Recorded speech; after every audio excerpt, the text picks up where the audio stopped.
Chithrodayam snap Malayalam news web portal.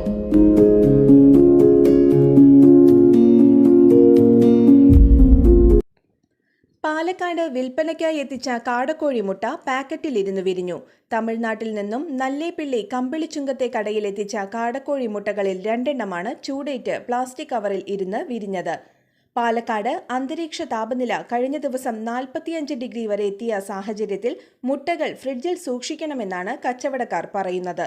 വിൽപ്പനയ്ക്കായി എത്തിച്ച കാടമുട്ട കവറിനുള്ളിൽ അനങ്ങുന്നത് കണ്ടാണ് ആളുകൾ ശ്രദ്ധിച്ചത്. തുറന്നു നോക്കിയപ്പോൾ പാക്കറ്റിനുള്ളിൽ മുട്ടകൾക്ക് പകരം കാടക്കുഞ്ഞുങ്ങളെ കാണുകയായിരുന്നു.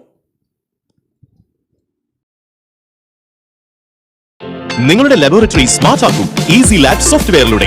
15 ദിവസം സൗജന്യമായി ഉപയോഗിച്ചു നോക്കി പൂർണ്ണമായും തൃപ്തിയായതിനു ശേഷം മാത്രം പേയ്മെന്റ്. വർഷങ്ങളായി 3000-ലധികം കസ്റ്റമേഴ്സ് ഈസി ലാബ് ഉപയോഗിച്ചുകൊണ്ടിരിക്കുന്നു. കമ്പ്യൂട്ടറിൽ പരിചയസമ്പത്ത് കുറവുള്ളവർക്കും വളരെ എളുപ്പത്തിൽ ഈസി ലാബ് കൈകാര്യം ചെയ്യാം. കൂടാതെ automatic result calculation, abnormal value alert, quick patient view, automatic data backup തുടങ്ങിയ ഫീച്ചേഴ്സും ഈസി ലാബിൽ ലഭ്യമാണ്. കൂടുതൽ കാര്യക്ഷമതയോടെയും മികവാർന്ന കൃത്യതയോടെയും ഈസി ലാബ് നിങ്ങളുടെ ലാബിനെ സ്മാർട്ട് ആക്കുന്നു. ഉടൻ തന്നെ ബുക്ക് ചെയ്യൂ 85900375.